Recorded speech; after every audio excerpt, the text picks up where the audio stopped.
Hello friends, welcome back. My name is Jason, and there is an endless amount of options out there when looking for a survival knife. Everything under the sun exists. All the different types of steels and designs and blade shapes and profiles and grinds and all the things that are out there. It can be quite overwhelming, quite daunting. And to be honest with you, there's a whole lot of tomfoolery out there that can lead you astray if you're not careful. So I'm going to show you a lot of the knives that I have, a lot of the knives that I've used over the years, what I like and what I don't like about them, and perhaps help you make a better decision when moving forward in buying. Before we get started, I am not your gear guy. I'm not the gear junkie that tells you how much everything weighs, and I'm gonna forget what types of steels a lot of these are made out of. I'm gonna be able to tell you from firsthand experience, however, what I like, what I don't like, what works and what doesn't work. And to me, I think that's a whole lot more valuable than how many ounces something weighs. So let's get started. All right, first and foremost, let's get started with folders, right? Folding type survival knives or just pocket knives just in general. I'm not a huge folding knife fan. They're not my favorite. It's not my preferred choice. I would definitely want a fixed blade knife if I had the option. However, sometimes it's just not convenient, or it's not, situationally appropriate to carry a fixed blade knife on your belt like this, depending on what you're doing. This is my case knife right here with bone handles, bone scales. This is the one if I'm feeling fancy. I'm going to town, I got my skinny jeans on, and I want to jazz it up a little bit. This is the knife that goes in my pocket right there. It's really sharp. It's a great knife actually for really good fine carving tasks. And then it's got a secondary blade right here that I never use unless I need something very sharp. I need a scalpel like edge. That's what I'll use that blade for right there. So it stays razor sharp, and this is the utilitarian general use blade right there. But like I was saying, folding knives are not my preferred option just because they have points of failure, points that could potentially, weak spots that could potentially break on you, like the locking mechanism here. This is an old Buck 110 that somebody used. I picked this one up. Forget where I got this one actually, basically for free.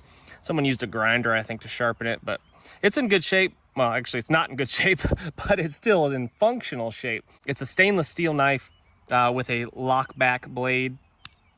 Right there, really traditional knife, and it does a good job.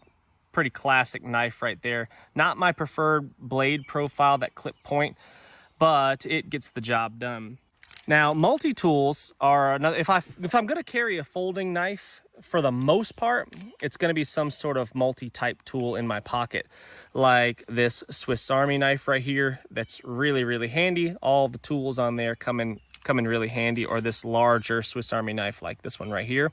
Like those two, but predominantly I would be carrying a multi-tool like this because of the pliers. That's a handy tool right there. That's hard to beat. But we're not talking necessarily about all the rest of the tools. We're talking about the blades, and these blades that come on these knives are not great. They're not my favorite. They don't carve the best. The handles are not the most comfortable to use in your hand if you're having to use them for extended periods of time.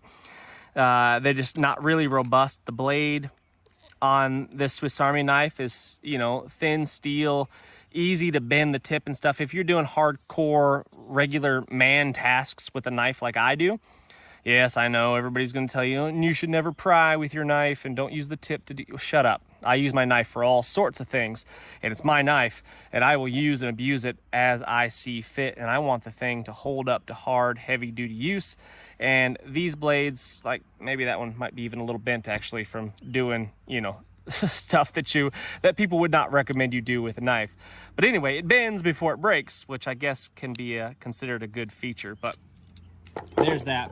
Now here's a good cheapo, Gerber folder with the liner lock right there. I do not like serrated edges. I find them to be pretty much useless for the most part. The only thing they're good for is cutting cordage or webbing and stuff like that. For carving purposes, this is the part of the blade that you want to use, and the serrated edge gets in the way of that process. So I don't like that. And then the pocket clips are okay, but I found that I lose a lot of knives that have pocket clips.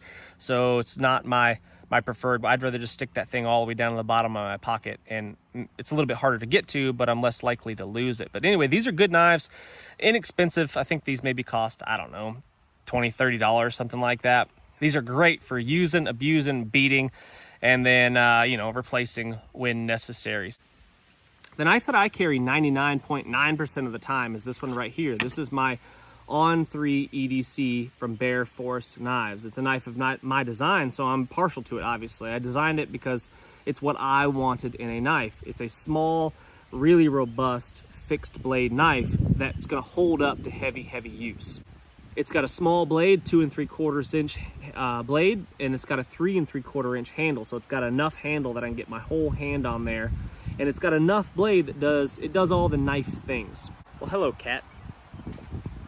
Bush cat makes her appearance as usual.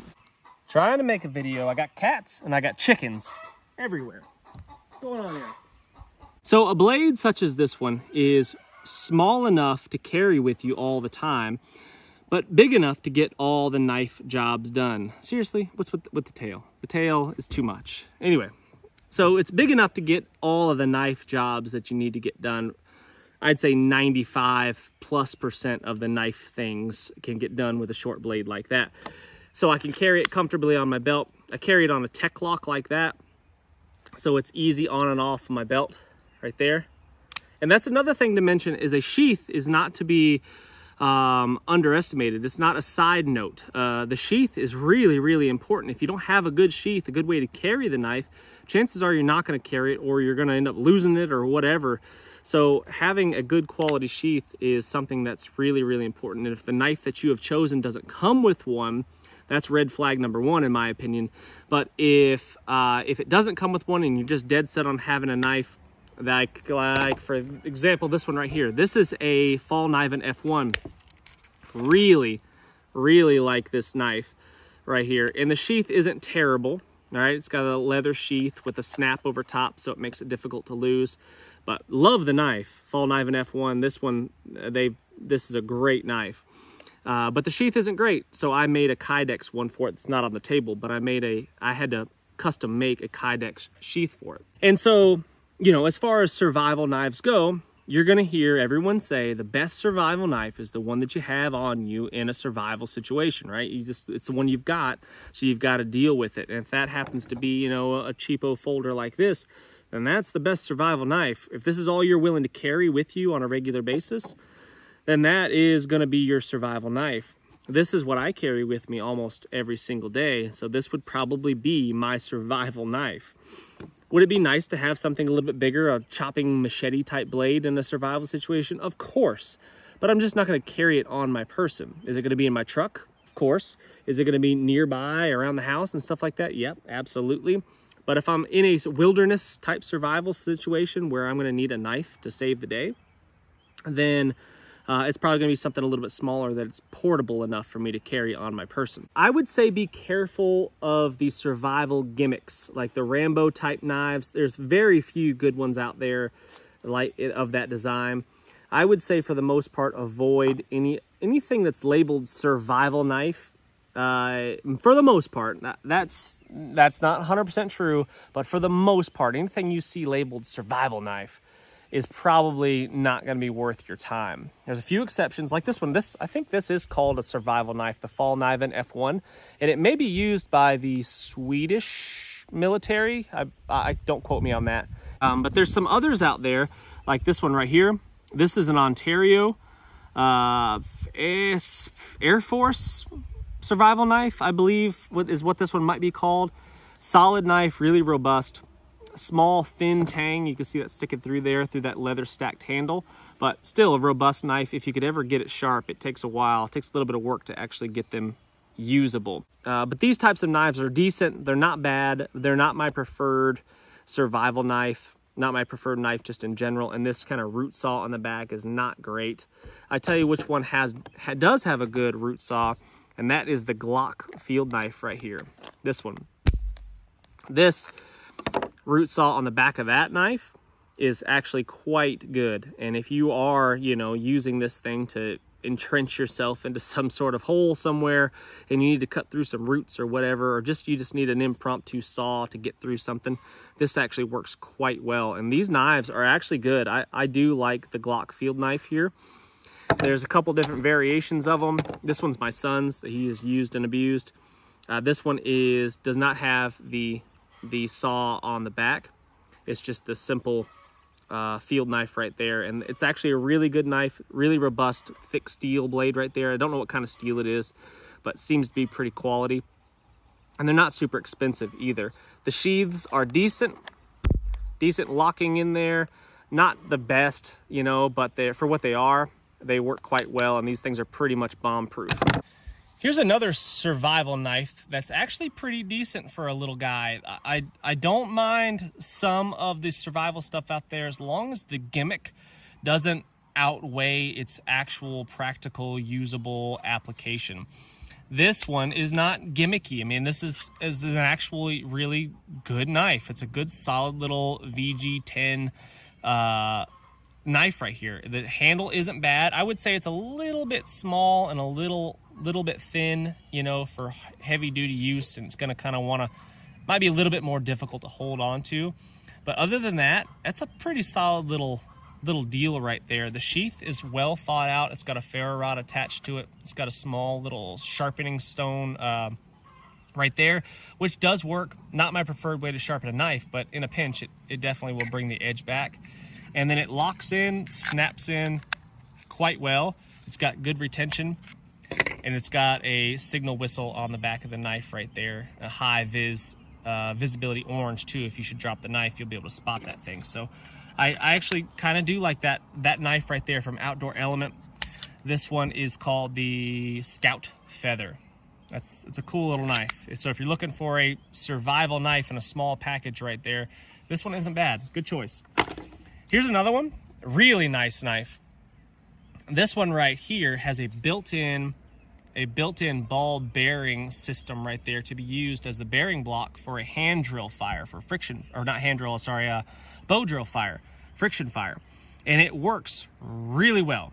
Now, is it necessary to have a built-in, ready-to-go bearing block in the handle of your knife because you're planning? This is if you're planning on doing bow drill fires on a regular basis. For a survival, I mean, if you have this much forethought to have that in your knife, you're going to have so many multiple different ways to start fires on you anyway. I feel like, you know, I don't think it's a gimmick. It definitely works. I mean, it's amazing how well that works. It's just, I don't know if it's quite necessary to have that in the blade of your handle. However, this is an amazing knife. This is a really good knife. This is the Tusk from Dozer Knives out of Arkansas. This knife was designed by Matt Tate, really good dude out in Arkansas, and this is a great knife. And the sheath that it comes with is quite good as well. I put the wrapping on there, the Bankline cordage on there. But this is a really, really good knife. A little bit higher end, it's going to cost you a few dollars, but this is a very high quality knife right there, and I like the size of it a lot. I like the design. Very, very good knife right there. Now, there's some knives out there that have very specific designs for very specific purposes, and for a survival knife, that's probably not what you want. Like, for example, this knife right here is a skinning knife. Pickens game knife right here is designed very specifically for skinning and processing game. Now, if that's what you foresee yourself doing primarily in a survival situation, that's what you foresee yourself using your survival knife for, then this might be a really, really good choice. However, it is not as well-rounded, as versatile of a design as some of the other more stout blades, like, for example, this one right here. Can you skin an animal with this? Absolutely. It has a hardened edge on it, so it will stay razor sharp a little bit longer, but it might not hold up quite as well to, you know, your wood carving, chopping, hacking type tasks. So, but yeah, so you might not want a very specific, you don't want to take a fillet knife out in the woods as your survival knife because it was designed to fillet fish. and won't work quite that well for a lot of other tasks. A knife such as this one, this is the Simple from Bear Forest Knives. I have a lot of Bear Forest knives because I work with the company closely, so you're gonna see quite a few of those, but this knife is excellent. This is a very simple, it is titled The Simple. It's a very simple, very robust, very utilitarian knife, and it will serve the purpose. Whatever you need a knife to do, something like this will work quite well. This one's got a flat grind with what appears to be a convex edge. A convex edge means it's just a little bit rounded like that, and it's not straight like this. This is going to be a more robust, stronger edge, and it's going to hold up to hard use. It's going to last a little bit longer before it needs to be resharpened. It's not going to be that razor scalpel's edge. It's going to slice through things like a hot knife through butter, but it will last quite a long time and it'll hold up quite well. That's the edge that I prefer. That's the edge that's on my On3 EDC. It's a flat grind with a convex edge. That's comfortable to hold all day long, and a blade that's long enough, big enough to get all the jobs done. You can't really go wrong with a knife like this as long as you're willing to carry a larger knife like this. This is one of my favorite larger knives. If I was going to carry a bigger belt knife, then I would carry something like this one or like this one right here. 5-ish inch blade, something like that, 5-6 inch blade. Really nice, big, robust handle, heavy duty, thick steel, really sharp, good, keen edge on there. You can chop, you can hack, you can baton, you can beat the mess out of this thing and you're never gonna break it. And I really like that. I love the sheath right here, really simple, locking in, Kydex sheath right there, great retention, and just a simple belt loop like that. Really enjoy using this. Here's a custom knife that I designed several years back with a custom Kydex sheath. The sheath was actually made by Matt Tate out in Arkansas. But really simple knife, you know, simple design, kind of a spear point type blade, but with a full convex grind right here. So the convexiness starts at the spine and it works its way gradually to the point. So that makes it very nice and slicey, but still durable and robust. So I like that. Nice big girthy handle, something to hold on to, and a nice thick 90-degree spine that I can use to scrape materials, scrape my ferro rod if I want to, like this. I can use it to scrape my ferro rod, or I can use it to scrape tinders and stuff like that off of smaller branches or off the trunks of trees. So here's the most recent rendition of the On3 EDC. This one has a Scandinavian grind on there with a natural cordage wrapped handle. That Scandinavian grind, if you want to do fine carving, woodworking tasks, there is nothing better than a Scandinavian grind right there. That edge will allow you to do the finest, let me find a stick and I'll show you, effortless woodworking carving tasks. You can use the back of the blade right there if you wanted to scrape off this outer bark. If I'm wanting to make feather sticks for my fire, or I need to make some small notching, some sort of trap or something that I want to make, pieces to a shelter, or what, you name it, whatever. If I need to do wood crafting, that Scandinavian edge is hard to beat. There's just nothing more precise, nothing finer than that. It will do a much better job than a convex edge like that is on the standard EDC knife right here. This will do the job, definitely will do the job. It's just not as keen of an edge for woodworking tasks. It will hold up longer, it will stay sharp longer, and will get the job done. If I'm prying paint cans and using it for a screwdriver and I'm cutting, who knows what I'm doing. I was cutting insulation with it the other day. Who knows, it'll just hold up longer and last a little longer than this will right here. But if you want something that's gonna do really good carving job, a good carving job, then this is gonna be pretty much impossible to beat. So I do like Scandinavian grinds for that reason, but it's not my preferred for an everyday carry type knife. But for a survival knife where I foresee myself doing a lot of woodworking, you know, Scandinavian grind is not a bad choice, though. Like a lot of the Mora knives, the inexpensive Mora knives, listen, those are great blades. They have been time tested and proven over the years, and they have gotten the job done for a lot of people for very little money. Now, I should definitely discuss the type of steel. The type of steel matters. While I'm not the gear junkie steel guru, it does matter though. If you're going to be in and out of the water a lot, if you live near the ocean where you're going to be in contact with salt water, you're probably going to want some sort of stainless type steel, because a high carbon steel is going to rust away really fast in that type of environment, unless you keep some sort of oil or grease on it all the time. Other than that, however, a high carbon steel, in my opinion, is going to be the way to go, because it's just going to be, they're the best. It's going to be easier to sharpen. It's going to stay sharp for a long period of time. And just a high carbon steel is just a good quality steel. So, and chances are, for the most part, you get what you pay for as well. So a cheap knife is going to have a cheap, low quality steel. A more expensive knife, for the most part, is going to have a higher quality steel. But again, I would go for something like a 52-100 or a 1095. That kind of steel is going to be what I would look for. I like 52-100. 1095 is a good base steel. Your typical bushcrafty knives are going to come with that. And that is a solid option for sure. How much money do you need to spend on a knife to get something worthwhile? It depends.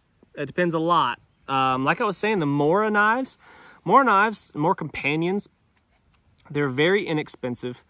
They could be had for, I don't know, $20, something like that. I forget what they cost now. It's been a while since I bought one, but they're not very expensive. They're very inexpensive, and they work quite well for what they are.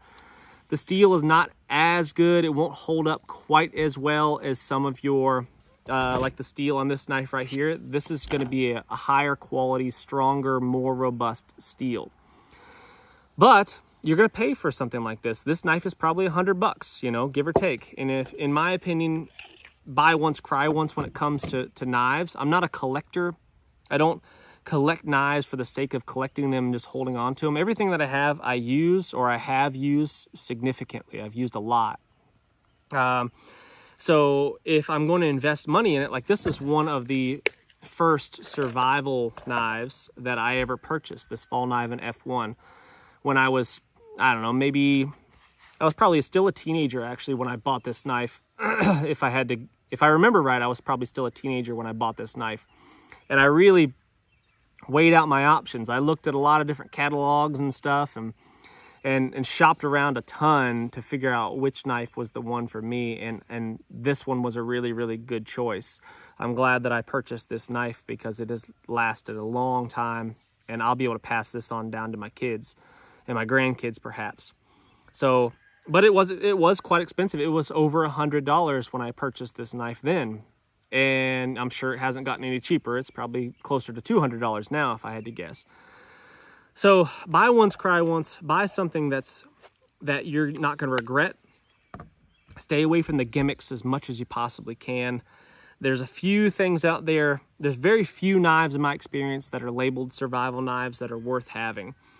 There's a few out there that are decent, and if you have questions about that stuff, you could always reach out to me, ask in the comment section on this video, and I can possibly weigh in. And a lot of you guys out there that have more experience with various other knives, you can weigh in the comment section as well. Not what this video is about, but before I forget, these are available for pre-order, these primitive knives from Bear Forest Knives. So if you wanted to get yourself on the list to get one of these really cool, classy knives, then head on over to Bear Forest Knives and get on that list.